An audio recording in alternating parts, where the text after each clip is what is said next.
പ്രിയപ്പെട്ട ഉദ്യോഗാർത്ഥികളെ, PSC pre questions ഓഡിയോയിലേക്ക് എല്ലാവർക്കും സ്വാഗതം. വരുന്ന ലാസ്റ്റ് ഗ്രേഡ് എക്സാം മുൻനിർത്തിക്കൊണ്ടാണ് ഞാൻ ഈ ചാനൽ തുടങ്ങിയിട്ടുള്ളത്. മുൻകാലത്തെ എല്ലാ ലാസ്റ്റ് ഗ്രേഡ് ക്വസ്റ്റ്യൻസും ഉൾപ്പെടുത്താൻ ശ്രമിച്ചിട്ടുണ്ട്. ക്വസ്റ്റ്യൻ ബാങ്കുകളും റാങ്ക് ഫയലും ഉപയോഗപ്പെടുത്തിക്കൊണ്ട് പരമാവധി വിശദീകരണങ്ങൾ നൽകുന്നതുകൊണ്ട് എല്ലാ പരീക്ഷകൾക്കും ഉപകാരപ്പെടുന്നു എന്നതിൽ ഒരു സംശയവുമില്ല. വായിച്ച് പഠിക്കുന്ന സമയത്ത് നമ്മുടെ ശ്രദ്ധയും ചിന്തയും മറ്റൊരു വഴിക്ക് പോകുന്നു. എന്നാൽ കേട്ട് പഠിക്കുമ്പോൾ കുറച്ച് സമയം കൊണ്ട് തന്നെ കൂടുതൽ കാര്യങ്ങൾ കവർ ചെയ്യാൻ സാധിക്കുന്നു. ഇവിടെ ആദ്യം ബയോളജിയിലെ ഭാഗം പൂർത്തിയാക്കുവാനാണ് ഞാൻ ഉദ്ദേശിക്കുന്നത്. അതുകൊണ്ട് ബയോളജി പാർട്ട് 1ലേക്ക് എല്ലാവർക്കും ഒരിക്കൽ കൂടെ സ്വാഗതം. തുടങ്ങുന്നതിന് മുൻപ് ഒരു കാര്യം ഓർമ്മപ്പെടുത്തട്ടെ. ഇതെൻ്റെ ചാനലിലെ ആദ്യത്തെ വീഡിയോ ആണ്. ഇഷ്ടമായാൽ എല്ലാവരും സബ്സ്ക്രൈബ് ചെയ്യുക. കൂടാതെ ലൈക്ക് ചെയ്യുക, ഷെയർ ചെയ്യുക. പെട്ടെന്ന് നോട്ടിഫിക്കേഷൻ ലഭിക്കാൻ വേണ്ടി തൊട്ടടുത്തുള്ള ബെൽ ഐക്കൺ ക്ലിക്ക് ചെയ്യാനും മറക്കരുത്. Question number 1. സ്കർവി എന്ന രോഗമുണ്ടാകുന്നത് ഏത് ജീവകത്തിൻ്റെ കുറവ് മൂലമാണ്? ഓപ്ഷൻസ്: ജീവകം എ, ജീവകം സി, ജീവകം ഡി, ജീവകം ഇ. ആൻസർ പറയാണ് ജീവകം സി. ക്വസ്റ്റ്യൻ ഒരു പ്രാവശ്യം കൂടെ ആവർത്തിക്കാം. സ്കർവി എന്ന രോഗമുണ്ടാകുന്നത് ഏത് ജീവകത്തിൻ്റെ കുറവ് മൂലമാണ്? ജീവകം സി. ഇനി നമുക്ക് വിറ്റാമിനെ കുറിച്ചിട്ട് കുറച്ച് കാര്യങ്ങളൊക്കെ മനസ്സിലാക്കാം. കോഎൻസൈം എന്നറിയപ്പെടുന്ന ആഹാര ഘടകം ജീവകം. കോഎൻസൈം എന്നറിയപ്പെടുന്ന ആഹാര ഘടകമാണ് ജീവകം. ഇലക്കറികളിൽ നിന്ന് ലഭിക്കുന്ന ജീവകം ജീവകം എ. പ്രോവൈറ്റമിൻ എ എന്നറിയപ്പെടുന്ന വർണ്ണവസ്തുവാണ് ബീറ്റാ കരോട്ടിൻ. ജീവകത്തിന് ആ പേര് നൽകിയത് കാസിമർ ഫങ്കാണ്. പാലിൽ സുലഭമായിട്ടുള്ള ജീവകം ജീവകം എ. പാലിൽ സുലഭമായിട്ടുള്ള ജീവകം ജീവകം എ. ജീവകം എച്ച് എന്നറിയപ്പെടുന്നത് ജീവകം B7. ജീവകം എച്ച് എന്നറിയപ്പെടുന്നത് ജീവകം B7. കൃത്രിമമായി നിർമ്മിച്ച ആദ്യ ജീവകമാണ് ജീവകം സി. പച്ചക്കറികളിലൂടെ ലഭിക്കാത്ത ജീവകം ജീവകം ഡി. ഹോർമോണായി കണക്കാക്കുന്ന ജീവകം ഇ. ജീവകം ഇ. രക്തം കട്ടപിടിക്കുന്നതിന് സഹായിക്കുന്ന ജീവകം ജീവകം കെ. രക്തം കട്ടപിടിക്കുന്നതിന് സഹായിക്കുന്ന ജീവകം കെ ആണ്. മുറിവുണങ്ങാൻ കാലതാമസം എടുക്കുന്നത് ഏത് ജീവകത്തിൻ്റെ അഭാവം മൂലമാണ്? ജീവകം സി. മുറിവുണങ്ങാൻ കാലതാമസം എടുക്കുന്നത് ഏത് ജീവകത്തിൻ്റെ അഭാവം മൂലമാണ്? ജീവകം സി. രോഗപ്രതിരോധ ശക്തിക്ക് ആവശ്യമായ ജീവകം സി. വൈറ്റമിനുകളുടെ ആധിക്യം മൂലം ശരീരത്തിനുണ്ടാകുന്ന അവസ്ഥയാണ് ജീവകാധിക്യം അഥവാ ഹൈപ്പർ വൈറ്റമിനോസിസ്. വൈറ്റമിനുകളുടെ ആധിക്യം മൂലം ശരീരത്തിനുണ്ടാകുന്ന അവസ്ഥയാണ് ജീവകാധിക്യം അല്ലെങ്കിൽ ഹൈപ്പർ വൈറ്റമിനോസിസ്. രക്തം കട്ടപിടിക്കാൻ സഹായിക്കുന്ന ജീവകം കെ ആണ്. അടുത്തതായിട്ട് അപര്യാപ്തത രോഗങ്ങൾ. ജീവകം എയുടെ അപര്യാപ്തത രോഗമാണ് നിശാന്തത, സീറോഫ്താൽമിയ. ജീവകം എ, നിശാന്തത, സീറോഫ്താൽമിയ. ജീവകം B3യുടെ അപര്യാപ്തത രോഗമാണ് പെല്ലഗ്ര. ജീവകം B3യുടെ അപര്യാപ്തത രോഗം പെല്ലഗ്ര. ജീവകം B9 വിളർച്ച. ജീവകം B9 വിളർച്ച. ജീവകം സിയുടെ അപര്യാപ്തത രോഗമാണ് സ്കർവി. ജീവകം സിയുടെ അപര്യാപ്തത രോഗം സ്കർവി. ജീവകം ഡി കണ അല്ലെങ്കിൽ റിക്കറ്റ്സ്. ജീവകം ഡിയുടെ അപര്യാപ്തത രോഗമാണ് കണ അല്ലെങ്കിൽ റിക്കറ്റ്സ്. ജീവകം കെയുടെ അപര്യാപ്തത രോഗമാണ് രക്തസ്രാവം. ജീവകം കെയുടെ അപര്യാപ്തത രോഗം രക്തസ്രാവം. ജീവകം ഇയുടെ അപര്യാപ്തത രോഗമാണ് വന്ധ്യത. ജീവകം ഇയുടെ കുറവ് മൂലമുണ്ടാകുന്ന രോഗമാണ് വന്ധ്യത. അടുത്തതായിട്ട് കൊഴുപ്പിൽ ലയിക്കുന്ന ജീവകങ്ങളും കൊഴുപ്പിൽ ലയിക്കാത്ത ജീവകങ്ങളുമുണ്ട്. അവ കൊഴുപ്പിൽ ലയിക്കുന്ന ജീവകങ്ങൾ എ, ഡി, ഇ, കെ. എന്നാൽ ജലത്തിൽ ലയിക്കുന്ന ജീവകങ്ങളാണ് ബിയും സിയും. കൊഴുപ്പിൽ ലയിക്കുന്ന ജീവകങ്ങൾ എ, ഡി, ഇ, കെ. ജലത്തിൽ ലയിക്കുന്ന ജീവകങ്ങൾ ബി, സി. മറ്റൊരു കാര്യം, മൂത്രത്തിലൂടെ വിസർജിക്കപ്പെടുന്ന ജീവകമാണ് ജീവകം സി. ഓറഞ്ച്, നാരങ്ങ, നെല്ലിക്ക എന്നിവയിൽ നിന്ന് ലഭിക്കുന്ന ജീവകം സി ആണ്. ഓറഞ്ച്, നാരങ്ങ, നെല്ലിക്ക എന്നിവയിൽ നിന്ന് ലഭിക്കുന്ന ജീവകം സി ആണ്. ആഹാരപദാർത്ഥങ്ങൾ ചൂടാക്കുന്നതിലൂടെ നഷ്ടപ്പെട്ടു പോകുന്ന ജീവകം സി തന്നെ. ജലദോഷത്തിന് ഒരു ഉത്തമ ഔഷധമായ ജീവകം സി ആണ്. ജലദോഷത്തിന് ഒരു ഉത്തമ ഔഷധം ജീവകം സി. തവിടിൽ ധാരാളമായി അടങ്ങിയിരിക്കുന്ന ജീവകം B1. തവിടിൽ ധാരാളമായി അടങ്ങിയിരിക്കുന്ന ജീവകം B1 ആണ്. ശരീരത്തിലെ ഇരുമ്പിൻ്റെ ആഗിരണത്തെ ഉത്തേജിക്കുന്ന ജീവകം സി ആണ്. ശരീരത്തിലെ ഇരുമ്പിൻ്റെ ആഗിരണത്തെ ഉത്തേജിപ്പിക്കുന്ന ജീവകം സി ആണ്. ശരീരത്തിൽ കാൽസ്യത്തിൻ്റെ ആഗിരണത്തെ ഉത്തേജിപ്പിക്കുന്ന ജീവകം ഡി ആണ്. ശരീരത്തിൽ കാൽസ്യത്തിൻ്റെ ആഗിരണത്തെ ഉത്തേജിപ്പിക്കുന്ന ജീവകം ഡി ആണ്. അടുത്തതായിട്ട് ജീവകങ്ങളും അവയുടെ രാസനാമങ്ങളുമാണ് പറയുന്നത്. ഇത് PSC ആവർത്തിക്കുന്ന ക്വസ്റ്റ്യൻസ് ആണ്. ശ്രദ്ധിക്കുക. ജീവകങ്ങളും രാസനാമങ്ങളും. ജീവകം എ റെറ്റിനോൾ. ജീവകം എ റെറ്റിനോൾ. ജീവകം B1 തയാമിൻ. ജീവകം B1 ആണ് തയാമിൻ. ജീവകം B2 അറിയപ്പെടുന്നത് റൈബോഫ്ലാവിൻ. ജീവകം B2 റൈബോഫ്ലാവിൻ. ജീവകം B3 നിയാസിൻ. ജീവകം B3 നിയാസിൻ അഥവാ നിക്കോട്ടിനിക് ആസിഡ്. ജീവകം B5 പാൻറ്റോതെനിക് ആസിഡ്. ജീവകം B5 പാൻറ്റോതെനിക് ആസിഡ്. ജീവകം B6 പിരിഡോക്സിൻ. ജീവകം B6 പിരിഡോക്സിൻ. ജീവകം B7 ബയോട്ടിൻ. ജീവകം B7 ബയോട്ടിൻ. ഇത് മറ്റു പേരിൽ അറിയപ്പെടുന്ന ജീവകം H എന്ന പേരിലും അറിയപ്പെടുന്നുണ്ട്. ജീവകം B9 ഫോളിക് ആസിഡ്. ജീവകം B9 ഫോളിക് ആസിഡ്. ജീവകം B12 സൈനോകൊബാലമിൻ. ജീവകം B12 സൈനോകൊബാലമിൻ. ജീവകം C അസ്കോർബിക് ആസിഡ്. ജീവകം C അസ്കോർബിക് ആസിഡ്. ജീവകം D കാൽസിഫെറോൾ. ജീവകം D കാൽസിഫെറോൾ. ജീവകം E ടോക്കോഫെറോൾ. ജീവകം E ടോക്കോഫെറോൾ. ജീവകം K ഫിലോക്കിനോൺ. ജീവകം K ഫിലോക്കിനോൺ. കണ്ണിൻ്റെ ആരോഗ്യത്തിന് ആവശ്യമായിട്ടുള്ള ജീവകമാണ് ജീവകം എ.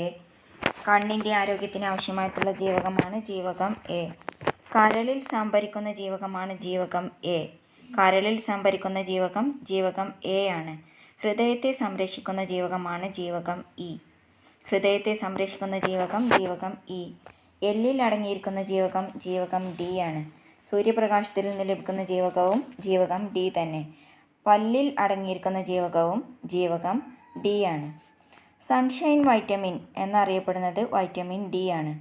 സൺഷൈൻ വൈറ്റമിൻ എന്നറിയപ്പെടുന്നത് vitamin D. Fresh food vitamin C. Anti sterility vitamin E. Anti sterility vitamin E ആണ്. Anti rachitic vitamin D. Anti rachitic vitamin D.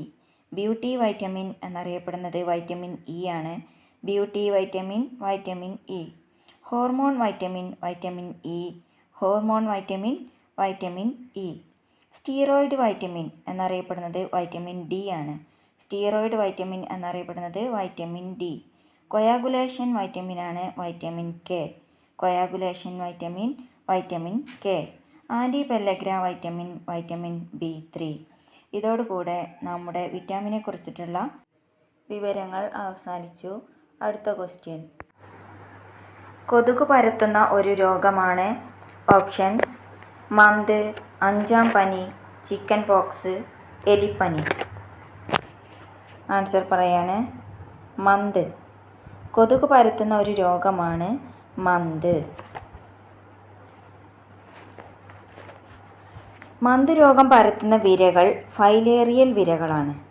Month രോഗം പരത്തുന്ന വിരകൾ ഫൈലേറിയൽ വിരകൾ. മന്ത് രോഗം പരത്തുന്ന കൊതുകുകളാണ് ക്യൂലെക്സ് കൊതുകുകൾ. മന്ത് രോഗം പരത്തുന്ന കൊതുകുകൾ ക്യൂലെക്സ് കൊതുകുകളാണ്. എന്താണ് ഈ മന്ത് രോഗം?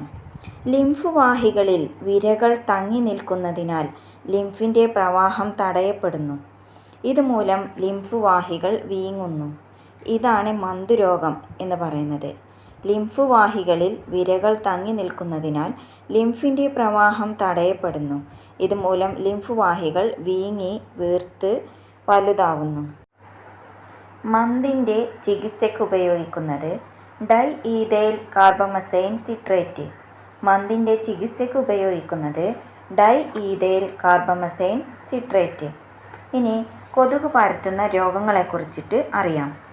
മന്ത് ക്യൂലെക്സ് പെൺകൊതുകുകൾ. മലേറിയ അനോഫിലസ് പെൺകൊതുകുകൾ. മലേറിയ പരത്തുന്നതാണ് അനോഫിലസ് പെൺകൊതുകുകൾ. ഡെങ്കിപ്പനി ഈഡിസ് ഈജിപ്തി. മഞ്ഞപ്പനി ഈഡിസ് ഈജിപ്തി. ഡെങ്കിപ്പനിയും മഞ്ഞപ്പനിയും പരത്തുന്നത് ഈഡിസ് ഈജിപ്തിയാണ്. ജപ്പാൻ ജ്വരം രോഗാണുവാഹകരായ പലതരം കൊതുകുകളാണ് പരത്തുന്നത്. ജപ്പാൻ ജ്വരം രോഗാണുവാഹകരായ പലതരം കൊതുകുകളാണ് പരത്തുന്നത്. ചിക്കുൻ ഗുനിയ ഈഡിസ് ഈജിപ്തിയാണ്. ചിക്കുൻ ഗുനിയ പരത്തുന്നത് ഈഡിസ് ഈജിപ്തി. ഇനി വായുവിലൂടെ പകരുന്ന ചില രോഗങ്ങളെക്കുറിച്ചിട്ട് അറിയാം. ക്ഷയം, വസൂരി, ചിക്കൻ പോക്സ്, അഞ്ചാം പനി, ആന്ത്രാക്സ്, ഇൻഫ്ലുവൻസ, സാർസ്, ജലദോഷം, മുണ്ടിനീര്, ഡിഫ്തീരിയ, വില്ലൻ ചുമ എന്നിവ വായുവിലൂടെ പകരുന്ന രോഗങ്ങളാണ്. ക്ഷയം, വസൂരി, ചിക്കൻ പോക്സ്, അഞ്ചാം പനി, ആന്ത്രാക്സ്, ഇൻഫ്ലുവൻസ, സാർസ്, ജലദോഷം, മുണ്ടിനീര്, ഡിഫ്തീരിയ, വില്ലൻ ചുമ എന്നിവ വായുവിലൂടെ പകരുന്ന രോഗങ്ങൾ. ജലത്തിലൂടെ പകരുന്ന ചില രോഗങ്ങളെക്കുറിച്ചിട്ട് പറയട്ടെ. കോളറ, ടൈഫോയിഡ്, എലിപ്പനി, ഹെപ്പറ്റൈറ്റിസ്. വയറുകടി, പോളിയോമൈലൈറ്റിസ്. കോളറ, ടൈഫോയിഡ്, എലിപ്പനി, ഹെപ്പറ്റൈറ്റിസ്. വയറുകടി, പോളിയോമൈലൈറ്റിസ്. ലൈംഗിക സമ്പർക്കത്തിലൂടെ പകരുന്ന രോഗങ്ങളാണ് ഗൊണേറിയ, സിഫിലിസ്, എയ്ഡ്സ്. ലൈംഗിക സമ്പർക്കത്തിലൂടെ പകരുന്ന രോഗങ്ങളാണ് ഗൊണേറിയ, സിഫിലിസ്, എയ്ഡ്സ്. രോഗാണുബാധിതമായ രക്തം സ്വീകരിക്കുന്നതിലൂടെ പകരുന്ന രോഗങ്ങൾ ഹെപ്പറ്റൈറ്റിസ്, എയ്ഡ്സ്. രോഗാണുബാധിതമായ രക്തം സ്വീകരിക്കുന്നതിലൂടെ പകരുന്ന രോഗങ്ങൾ ഹെപ്പറ്റൈറ്റിസ്, എയ്ഡ്സ്. മറ്റ് ഷഡ്പദങ്ങൾ പരത്തുന്ന രോഗങ്ങൾ, അതായത് കൊതുകല്ലാതെ മറ്റ് ഷഡ്പദങ്ങൾ പരത്തുന്ന രോഗങ്ങൾ. പ്ലേഗ്, എലിച്ചെള്ള്. പ്ലേഗ് പരത്തുന്നത് എലിച്ചെള്ളാണ്. ടൈഫസ് പരത്തുന്നത് പാൻ, ചെള്ള്. ടൈഫസ് പരത്തുന്നത് പാൻ, ചെള്ള്. Kala azar, sand fly. Kala azar, sand fly. Sleeping sickness, സേസേ ഫ്ലൈ. സ്ലീപ്പിംഗ് സിക്നസ്, സേസേ ഫ്ലൈ. അടുത്ത ക്വസ്റ്റ്യൻ പറയുന്നു, ഒരു കോശത്തിലെ ഊർജ നിർമ്മാണ കേന്ദ്രം. ഓപ്ഷൻസ്: മർമ്മം, ലൈസോസോം, മൈറ്റോകോൺട്രിയ, കോശദ്രവ്യം. Answer: mitochondria. ഒരു കോശത്തിലെ ഊർജ നിർമ്മാണ കേന്ദ്രം മൈറ്റോകോൺട്രിയ. ഓക്സിജനെയും പോഷക ഘടകങ്ങളെയും ഊർജമാക്കി മാറ്റുന്ന കോശാംഗം മൈറ്റോകോൺട്രിയ. ജീവൻ്റെ അടിസ്ഥാന ഘടകം എന്നറിയപ്പെടുന്നത് പ്രോട്ടോപ്ലാസമാണ്. ജീവൻ്റെ അടിസ്ഥാന ഘടകം എന്നറിയപ്പെടുന്നത് പ്രോട്ടോപ്ലാസം. കോശമർമ്മം കണ്ടുപിടിച്ചത് റോബർട്ട് ബ്രൗൺ. കോശപ്രവർത്തനങ്ങളുടെ നിയന്ത്രണ കേന്ദ്രമാണ് ന്യൂക്ലിയസ്. കോശപ്രവർത്തനങ്ങളുടെ നിയന്ത്രണ കേന്ദ്രമാണ് ന്യൂക്ലിയസ്. ക്രെബ്സ് പരിവൃത്തി നടക്കുന്ന കോശത്തിലെ ഭാഗമാണ് മൈറ്റോകോൺട്രിയ. ക്രെബ്സ് പരിവൃത്തി നടക്കുന്ന കോശത്തിലെ ഭാഗം മൈറ്റോകോൺട്രിയ. കോശത്തിൽ മാംസ്യ സംശ്ലേഷണം നടക്കുന്ന ഭാഗം റൈബോസോം. കോശത്തിൽ മാംസ്യ സംശ്ലേഷണം നടക്കുന്ന ഭാഗം റൈബോസോം. കോശത്തിൻ്റെ പവർ ഹൗസ് മൈറ്റോകോൺട്രിയ. കോശത്തിൻ്റെ പവർ ഹൗസ് മൈറ്റോകോൺട്രിയ. കോശത്തിൻ്റെ കെമിക്കൽ ഫാക്ടറി എന്നറിയപ്പെടുന്നതും മൈറ്റോകോൺട്രിയയാണ്. കോശത്തിൻ്റെ കെമിക്കൽ ഫാക്ടറി എന്നറിയപ്പെടുന്നതും മൈറ്റോകോൺട്രിയയാണ്. കോശാസ്ഥികൂടം, അന്തർദ്രവ്യ ജാലിക. കോശാസ്ഥികൂടമാണ് അന്തർദ്രവ്യ ജാലിക. ആത്മഹത്യാ സഞ്ചികൾ ലൈസോസോം എന്നറിയപ്പെടുന്നു. ആത്മഹത്യാ സഞ്ചികൾ ലൈസോസോം എന്നറിയപ്പെടുന്നു. കോശത്തിൻ്റെ എനർജി കറൻസിയാണ് ATP. കോശത്തിൻ്റെ എനർജി കറൻസിയാണ് ATP. കോശത്തിലെ ട്രാഫിക് പോലീസ് എന്നറിയപ്പെടുന്നത് ഗോൾഗി കോംപ്ലക്സ് ആണ്. കോശത്തിലെ ട്രാഫിക് പോലീസ് ഗോൾഗി കോംപ്ലക്സ്. കോശത്തിലെ പ്രവൃത്തിയെടുക്കുന്ന കുതിരകൾ എന്നറിയപ്പെടുന്നത് പ്രോട്ടീൻ. കോശത്തിലെ പ്രവൃത്തിയെടുക്കുന്ന കുതിരകൾ എന്നറിയപ്പെടുന്നത് പ്രോട്ടീൻ. കോശത്തെക്കുറിച്ചുള്ള പഠനം സൈറ്റോളജി എന്നറിയപ്പെടുന്നു. കോശത്തെക്കുറിച്ചുള്ള പഠനം സൈറ്റോളജി എന്നറിയപ്പെടുന്നു. അടുത്തതായിട്ട് ന്യൂക്ലിയസ് ഇല്ലാത്ത കോശങ്ങൾ പ്രോകാരിയോട്ടിക് കോശങ്ങൾ എന്നാണ് അറിയപ്പെടുന്നത്. ന്യൂക്ലിയസ് ഇല്ലാത്ത കോശങ്ങൾ പ്രോകാരിയോട്ടിക് കോശങ്ങൾ എന്നാണ് അറിയപ്പെടുന്നത്. ന്യൂക്ലിയസോട് കൂടിയ കോശങ്ങൾ യൂകാരിയോട്ടിക് കോശങ്ങൾ എന്നറിയപ്പെടുന്നു. നിങ്ങൾക്കറിയാമല്ലോ, PSC ഇപ്പോൾ SCERT ടെക്സ്റ്റ് ബുക്കിൽ നിന്നുകൂടെയാണ് ക്വസ്റ്റ്യൻസ് പ്രിഫർ ചെയ്തുകൊണ്ടിരിക്കുന്നത്. അതുകൊണ്ട് തന്നെ ചില വിവരങ്ങൾ നമുക്ക് ആ ഭാഗത്തു നിന്നുകൂടെ മനസ്സിലാക്കേണ്ടതുണ്ട്. ന്യൂക്ലിയസിൻ്റെ വിഭജനം 4 ഘട്ടങ്ങളിലൂടെയാണ് പൂർത്തിയാകുന്നത്. ഒന്നാമത്തെ ഘട്ടമാണ് പ്രോഫേസ്, രണ്ടാമത്തെ ഘട്ടം മെറ്റാഫേസ്, മൂന്നാമത്തെ ഘട്ടം ആനാഫേസ്, നാലാമത്തെ ഘട്ടമാണ് ടീലോഫേസ്. അതായത് ന്യൂക്ലിയസിൻ്റെ വിഭജനം നടക്കുന്നത് 4 ഘട്ടങ്ങളിലൂടെയാണ്. പ്രോഫേസ്, മെറ്റാഫേസ്, ആനാഫേസ്, ടീലോഫേസ് എന്നിവയാണ് ഈ 4 ഘട്ടങ്ങൾ. കോശത്തിൽ മർമ്മം കാണപ്പെടാത്ത ജീവികൾ പ്രോകാരിയോട്ടുകൾ എന്നറിയപ്പെടുന്നു. കോശങ്ങളിൽ മർമ്മം കാണപ്പെടാത്ത ജീവികളാണ് പ്രോകാരിയോട്ടുകൾ എന്നറിയപ്പെടുന്നത്. ഉദാഹരണമാണ് bacteria, cyanobacteria, mycoplasma. Bacteria, cyanobacteria, mycoplasma. കോശങ്ങളിൽ സ്ഥലത്താൽ ആവരണം ചെയ്യപ്പെട്ട വ്യക്തമായ മർമ്മം കാണപ്പെടുന്ന ജീവികളാണ് യൂകാരിയോട്ടുകൾ. അതായത് കോശത്തിൽ മർമ്മം കാണപ്പെടുന്ന ജീവികൾ അറിയപ്പെടുന്നത് യൂകാരിയോട്ടുകൾ എന്നാണ്. ഉദാഹരണമാണ് അമീബ, ജന്തുക്കൾ, സസ്യങ്ങൾ. അമീബ, ജന്തുക്കൾ, സസ്യങ്ങൾ എന്നിവ യൂകാരിയോട്ടുകൾക്ക് ഉദാഹരണമാണ്. അടുത്ത ക്വസ്റ്റ്യൻ പറയുന്നു, ഒരു ആഹാര ശൃംഖലയിലെ ആദ്യത്തെ കണ്ണി. ഓപ്ഷൻസ്: സസ്യങ്ങൾ, ജന്തുക്കൾ, മാംസഭോജികൾ, സസ്യഭോജികൾ. ആൻസർ പറയുന്നു സസ്യങ്ങൾ. ഒരു ആഹാര ശൃംഖലയിലെ ആദ്യത്തെ കണ്ണിയാണ് സസ്യങ്ങൾ. വിശദീകരണം നോക്കാം. പ്രകാശ സംശ്ലേഷണം നടത്തുന്ന സസ്യങ്ങളാണ് ഉൽപാദകർ എന്നറിയപ്പെടുന്നത്. ഭക്ഷ്യശൃംഖലയിലെ ആദ്യത്തെ കണ്ണിയാണ് ഉൽപാദകർ. നമ്മുടെ SCERT ടെക്സ്റ്റ് ബുക്കിൽ ഇതിനെ വിശദീകരിക്കുന്ന രീതി ശ്രദ്ധിക്കാം. ഭക്ഷ്യശൃംഖലയിലെ ഒരു ജീവിയുടെ സ്ഥാനത്തെ കുറിക്കുന്ന പദമാണ് പോഷണതലം. 4 തരത്തിലുള്ള പോഷണതലങ്ങൾ ഉണ്ട്. ഒന്നാമത്തെ പോഷണതലമാണ് ഉൽപാദകർ, അഥവാ അവ സസ്യങ്ങളാണ്. ഒന്നാമത്തെ പോഷണതലം ഉൽപാദകർ, സസ്യങ്ങൾ. രണ്ടാമത്തെ പോഷണതലമാണ് പ്രാഥമിക ഉപഭോക്താക്കൾ, അവ സസ്യാഹാരികളാണ്. മൂന്നാമത്തെ പോഷണതലം ദ്വിതീയ ഉപഭോക്താക്കൾ, മാംസാഹാരികളാണിവ. നാലാമത്തെ പോഷണതലം തൃതീയ ഉപഭോക്താക്കൾ, മാംസാഹാരികളെ ഭക്ഷിക്കുന്നവർ. തൃതീയ ഉപഭോക്താക്കൾ മാംസാഹാരികളെ ഭക്ഷിക്കുന്നവർ. ഏറ്റവും അവസാനമായിട്ട് വരുന്നവയാണ് വിഘാടകർ. ജീവമണ്ഡലത്തിൻ്റെ അടിസ്ഥാന ഘടകമാണ് ആവാസവ്യവസ്ഥ. സ്വയം നിർമ്മിതമായ ഒരു ആവാസവ്യവസ്ഥയ്ക്ക് ഉദാഹരണം കുളമാണ്. ആവാസവ്യവസ്ഥയിലെ ഉൽപാദകർ നേരത്തെ നമ്മൾ പറഞ്ഞു ഹരിതസസ്യങ്ങളാണ്. സസ്യങ്ങളുടെ അടുക്കള എന്നറിയപ്പെടുന്നത് ഇലകൾ. കോശത്തിൻ്റെ അടുക്കള എന്നറിയപ്പെടുന്നത് ഹരിതകണം. കോശത്തിൻ്റെ അടുക്കള എന്നറിയപ്പെടുന്നത് ഹരിതകണമാണ്. ഹരിതകമല്ലാത്ത ഏകകോശ സസ്യമാണ് ഈസ്റ്റ്.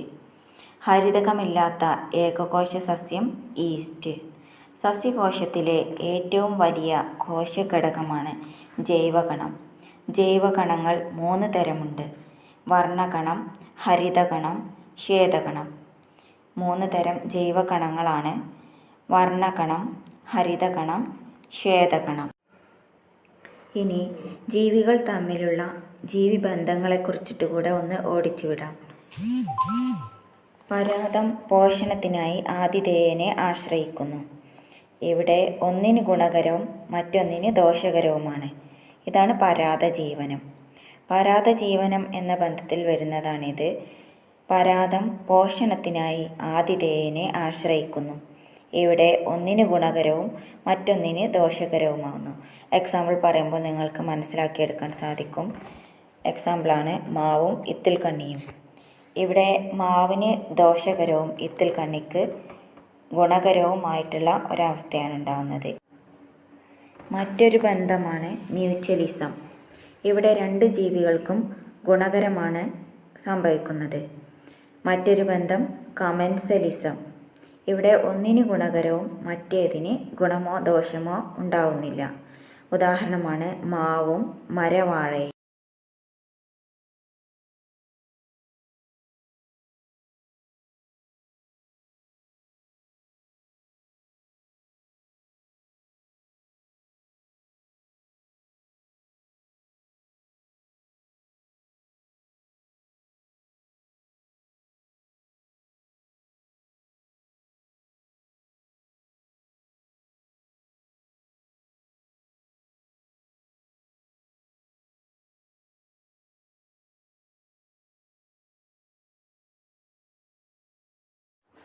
ഇതോടെ ഇന്നത്തെ വീഡിയോ അവസാനിക്കുകയാണ്.